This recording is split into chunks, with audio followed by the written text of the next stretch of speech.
But Appley here from dailyfanmma.com, back with another UFC Quick Picks on the Mayo Media Network. We have UFC Vegas 49 this weekend. Islam Makhachev versus Bobby Green in the main event. Should be a fun slate, though we are down to 11 fights. That's always going to inflate ownership, and we have less options than we'd like. So something to factor in, but as always, going to give you my favorite cash game play, tournament play, salary play, and my fade of the week for this event.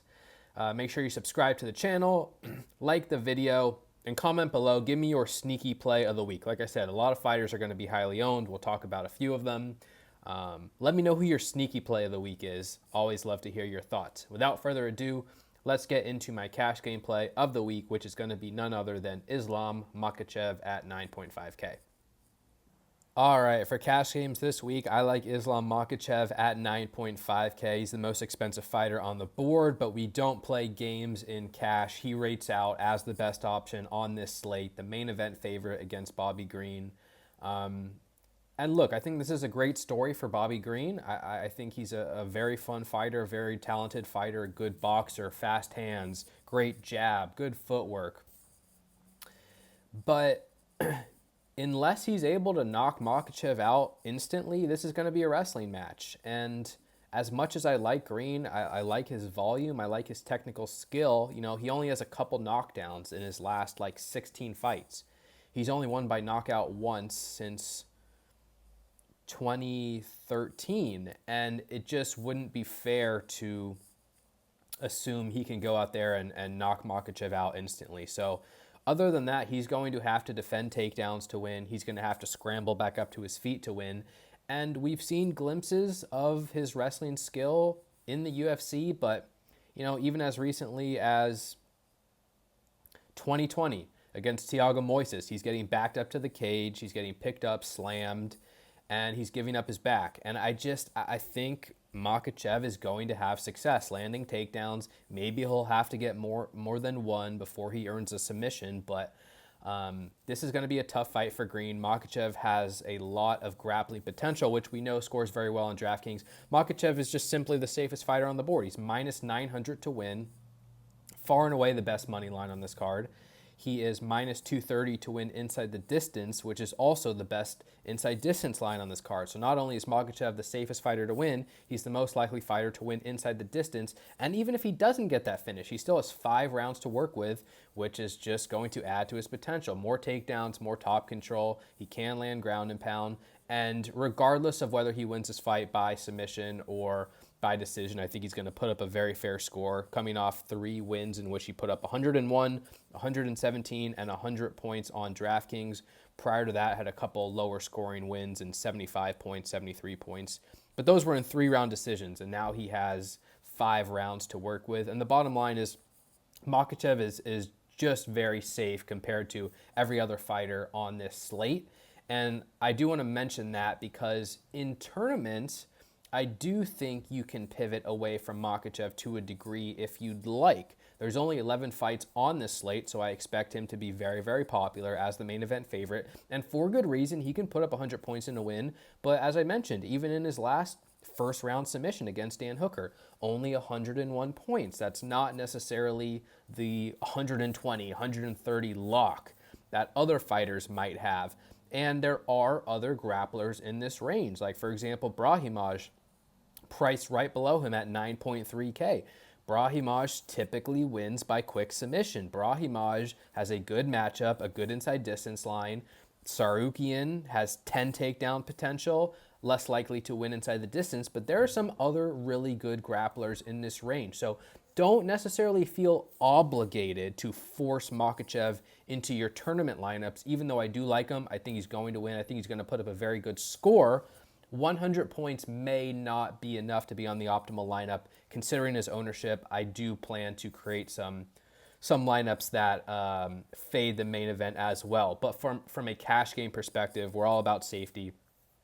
The money line, the fighting style, the inside distance line, Makhachev has it all, and he's going to be my cash game play of the week at 9.5K. All right, next up, my tournament play of the week. I'm going to give out Gregory Rodriguez at 8.5K. And truthfully, it's the fight that I want to target, not necessarily just Rodriguez. This is one of my favorite fights on the slate. It's minus 425 to end inside the distance. Rodriguez is the preferred play in my mind. He's facing a kickboxer in Petrosian making his UFC debut. Rodriguez has boxing skills as well, but his biggest strength is on the ground, especially with his submission grappling. I also think he's a very, very competent wrestler.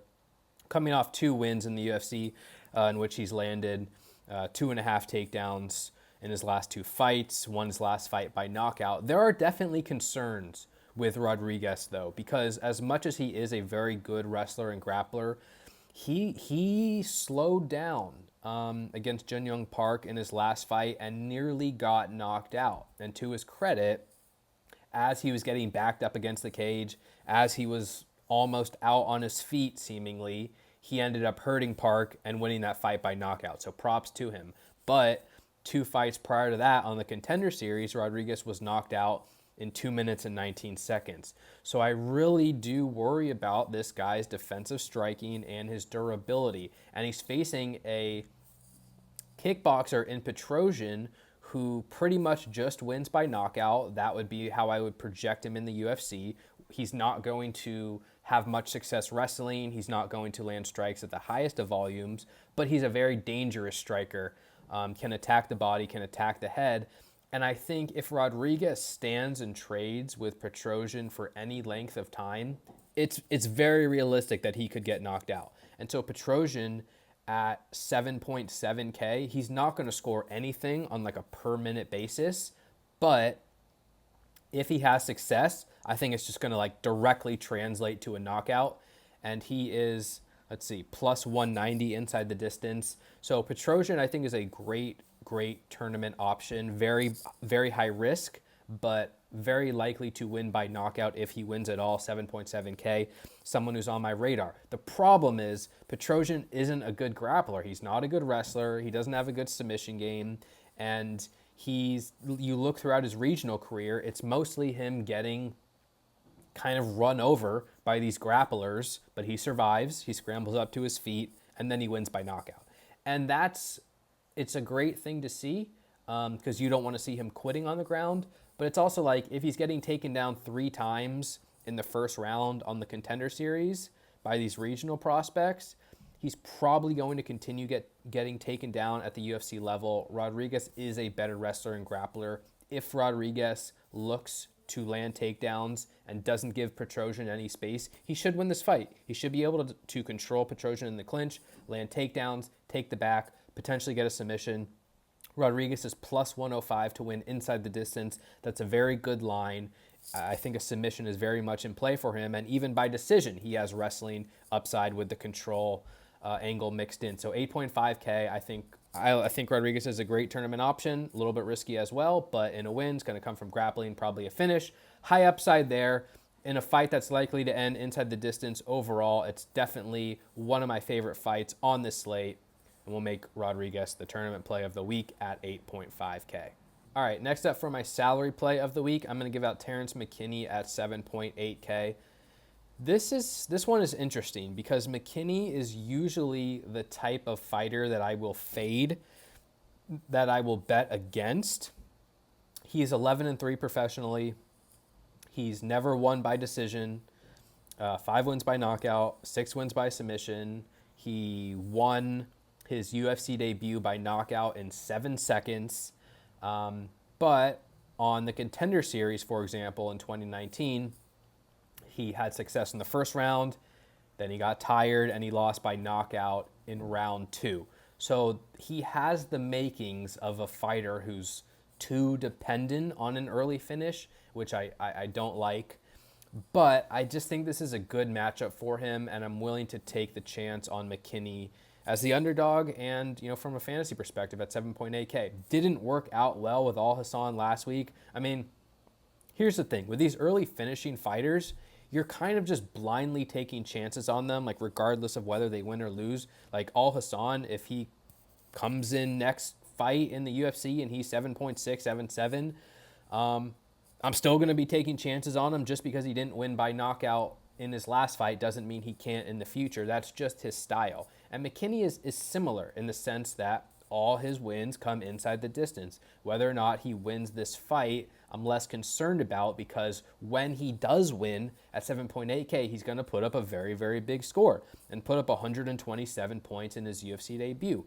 And the reason I like him against Ziam outside of the early finishing perspective is just that Ziam is not a super functional wrestler, and he's also not the most dangerous striker, in my opinion. I mean, Ziam is averaging 2.1 significant strikes landed per minute. He's fought to decision 3 times in the UFC. He's landed 10, 47, and 39 significant strikes. He's a good technical striker, but he doesn't throw a lot of volume. It's nowhere near enough to confidently win rounds, and hasn't hurt any of his opponents. He's not a knockout artist. So this isn't the style of fight where I'd say, oh my God, if McKinney can't finish Ziam in the first 3 minutes, he's screwed. Like, it feels like Ziam is just going to want to play at range and jab him for 2 rounds. And that, I would be more concerned against an opponent who's going to put a ton of pressure on McKinney,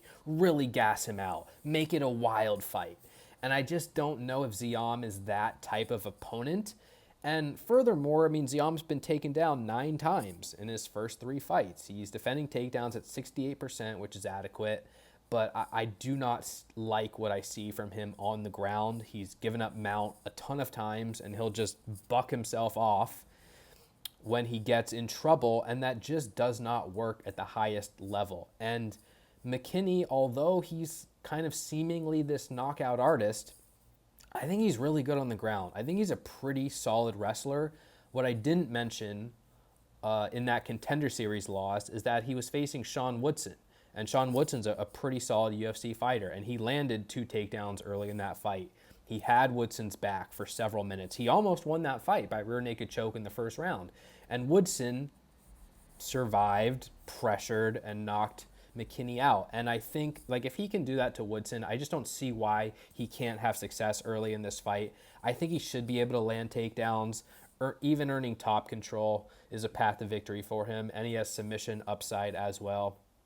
McKinney's plus 180 inside the distance. That's a very good mark for 7.8K. There are certainly red flags with him. I won't doubt that. But I do think this is a favorable matchup. I like the price, and I like his upside from a fantasy perspective, so I'm willing to take a chance on McKinney there at 7.8K. Finally, my fade of the week, I'm going to go with Jonathan Martinez at 8.8K, mostly just because he's fighting Alejandro Perez, and Alejandro Perez tends to suck the fantasy value out of fights. That's what he's done for the majority of his career. He doesn't land strikes at a high rate, 3.45, but he doesn't absorb them at a high rate either, 2.97 per minute, 63% takedown defense, doesn't really wrestle, defends takedowns at 70%. And so Martinez just is going to have a hard time producing points. Martinez lands strikes at a fairly high rate, 4.53, significant strikes landed per minute, but Alejandro Perez in 2, 4, 6, 8, 10, 12 UFC fights, I mean, he's only allowed more than 50 significant strikes to an opponent 1 time. He just doesn't absorb that many significant strikes. Can Martinez top the 50 mark? Sure, but at 8.8K, especially on this slate, I'm looking for a big, big score, and I just don't think Martinez can get there with volume.